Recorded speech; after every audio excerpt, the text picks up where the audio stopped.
Hi అండి అందరికీ అందరు ఎలా ఉన్నారు? ఈరోజు వచ్చి నాటుకోడి చికెన్తో ఫ్రై ఎలా చేసుకోవాలో చూపిస్తానండి. మామూలుగా చాలా వరకు మనము నార్మల్ బాయిలర్ కోళ్ళు దొరుకుతాయి కదా, వాటితో ఫ్రై చేసుకుంటాము. ఫస్ట్ టైం నేను నాటుకోడి చికెన్తో ట్రై చేశాను. చాలా అంటే చాలా బాగా వచ్చిందండి. మీకు రెసిపీ చూసేసేయండి. ఫస్ట్ ఒక బాండ్లీ పెట్టుకునేసి దాంట్లోకి ఎండుమిర్చి ఒక 3 తుంచేసి వేసుకున్నాను.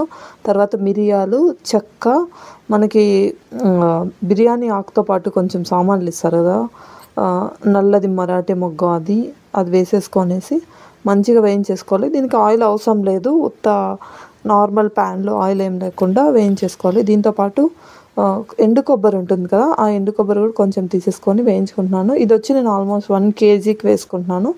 మీరు ఎంత ఎక్కువ చేసుకుంటే అంత ఎక్కువగా వేసుకోవచ్చు. ఇక్కడ వచ్చి నేను ఈ చికెన్ అయితే 2 kilos పైన ఉంది. నేను కొంచెం తీసి పెట్టేశాను, మళ్ళీ నెక్స్ట్ డే చేసుకోవచ్చు అనేసి. ఇంకా మనము ఇది ఫ్రై చేసాం కదా, వేగిపోయింది. ఇంకా దింపేస్తామనగా మనము తెల్లుల్లిపాయలు ఉంటాయి కదా, వాటిని పొట్టు తీసేసుకొని వేసేసుకోవాలి. దీంట్లోకి వచ్చి ధనియాలు, మామూలుగా మన ఇంట్లో ధనియాలు ఉంటే అది కూడా వేయించేసుకోవచ్చు. నా దగ్గర ధనియాలు లేవు, ధనియాల పౌడర్ ఉంది. సో ధనియాల పౌడర్ డైరెక్ట్ మిక్సీలోకి వేస్తున్నాను. ఇవి కొద్దిగా చల్లారిన తర్వాత ఇవంతా మంచిగా మిక్సీ పట్టేసుకోవాలి. మరీ ఫైన్ పేస్ట్ లాగా రాదు, ఎందుకంటే చెక్క అంతా వేసాం కాబట్టి. కొంచెం బరగ్గా ఉన్నా పర్లేదు. ఈ చికెన్ చూపించాను కదా ఇంతవరకు, దాన్ని మ్యారినేట్ చేసుకోవాలి. ఓన్లీ ఉప్పు మాత్రం వేసి మ్యారినేట్ చేసుకోవాలి, ఇంకేది అవసరం లేదు. ఉప్పు వేసుకున్నప్పుడు మీరు కొంచెం చెక్ చేసుకోండి, ఎక్కువ వేసుకోకుండా. నాకు కొద్దిగా సాల్ట్ ఓన్లీ చికెన్ పీసెస్కి వేసాను కదా, అది మాత్రం కొద్దిగా ఎక్కువైంది.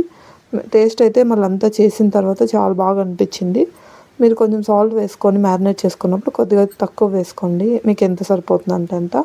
తర్వాత ఒక 100 ml వరకు ఆయిల్ తీసుకున్నాను, ఎందుకంటే మనం ఫ్రై చేసుకోవాలి చికెన్. కొంచెం ఆయిల్ ఎక్కువే పడింది. తర్వాత ఎండుమిర్చి ఒక 4, పచ్చిమిర్చి కట్ చేసుకొని వేసుకున్నాను. తర్వాత కరివేపాకు, ఆనియన్స్ మొత్తం అన్నీ వేసుకొని ఒకేసారి వేయించేసుకున్నానండి. మనం ఇప్పుడు కుక్కర్లో 3 to 4 విజిల్స్ పెట్టేసి తర్వాత ఆయిల్లో వేయించుకుంటారు కొంతమంది. అది ఎందుకో నాకు అంత టేస్ట్ అనిపించదు, కొంచెం చప్పగా ఉంటాయి పీసెస్. ఇలా వేయించుకుంటే టేస్ట్ అయితే చాలా బాగుండిందండి, మసాలా అంతా పట్టి. ఇది వచ్చి వెల్లుల్లి పేస్టు. మా హస్బెండ్ జింజర్ గార్లిక్ పేస్ట్ ఇమ్మంటే అది సపరేట్గా, ఇది సపరేట్గా తెచ్చారు. మనం ఏదైనా సపరేట్గా వాడుకోవాలంటే పనికొస్తుంది అనేసి. సో ఫస్ట్ జింజర్ పేస్ట్ వేసాను, తర్వాత కొద్దిగా గార్లిక్ పేస్ట్ కూడా వేస్తాను. కొంచెం ఒక 1.5 స్పూన్ వరకు పడుతుంది. కొంచెము మనకి నాన్ వెజ్లోకి జింజర్ గార్లిక్ అయితేనే కదా, ఎక్కువ ఉంటే బాగా టేస్ట్ అనిపిస్తుంది. సో 2 కలిపి ఆల్మోస్ట్ 2 స్పూన్స్ అలా వేసేసాను. తర్వాత మంచిగా ఫ్రై చేసేసుకోవాలి. ఈ స్మెల్ అంతా పోయేంత వరకు. జింజర్ గార్లిక్ మనకు పచ్చివాసన వస్తుంది కదా ఒక్కొక్కసారి మనము మంచిగా కలుపుకోకపోతే. సో ఇది మంచిగా కలిపేసుకోవాలండి. మీరు ఎప్పుడైనా నాటుకోడితో ట్రై చేస్తుంటే ఖచ్చితంగా కామెంట్ చేయండి. నేను దీంట్లోకి కాంబినేషన్గా టమాటో రసం పెట్టానండి. తింటే అసలు స్పైసీగా టేస్ట్ అయితే చాలా బాగుండింది వేడి అన్నంలోకి. ఇందులోకి మనం కొంచెం సాల్ట్, పసుపు వేసేసుకోవాలండి.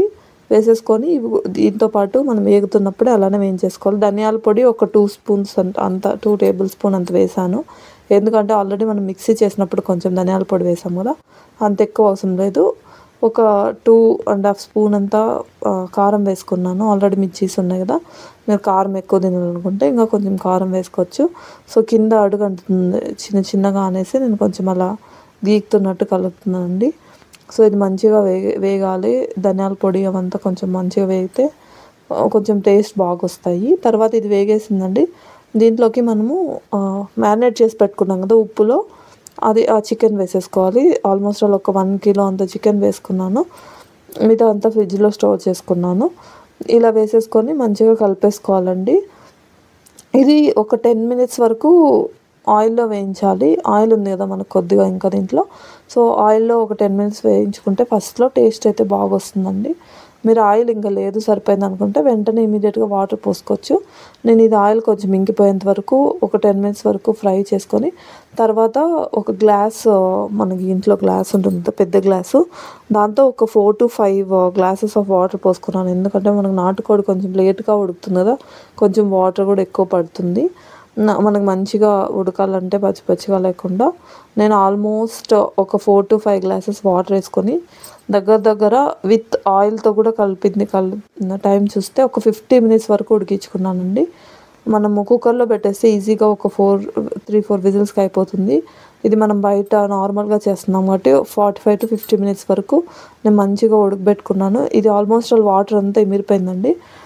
సో ఇలా ఇమిరిపోయిన టైంలోనే మనకు మసాలా పట్టుకున్నాం కదా ఫస్ట్లో, ఆ మసాలా వేసేసుకోవాలి. ఈ మసాలా తప్ప నేను ఎక్స్ట్రా మసాలా ఏం వేయలేదు. చికెన్ మసాలా కానీ అలాంటి మసాలాలు ఏమీ ఇంక్లూడ్ చేయలేదు. ఓన్లీ ఇది మాత్రం వేసేసుకొని మంచిగా కలిపేసుకొని ఒక 5 మినిట్స్ చికెన్ పీసెస్ పట్టేలాగా అలానే వదిలేస్తే బాగా మంచిగా చికెన్ పీసెస్కి మసాలా అంతా పడుతుందండి. మేము వైట్ రైస్, రసము, చికెన్ వేసుకొని తిన్నాం. టేస్ట్ అయితే చాలా బాగుంటుంది. ఎప్పుడు మీరు బాయిలర్ కోడితో ఫ్రై చేసుకునే వాళ్ళు ఇలా ఎప్పుడైనా నాటుకోడి చికెన్తో ట్రై చేయండి, చాలా బాగుంటుంది టేస్ట్. ప్లీజ్ సబ్స్క్రైబ్ చేసుకొని అలానే నోటిఫికేషన్ ఆన్ చేసుకుంటే నేను ఎప్పుడు వీడియోస్ పెట్టినా మీకు వస్తుంది. Thanks for watching.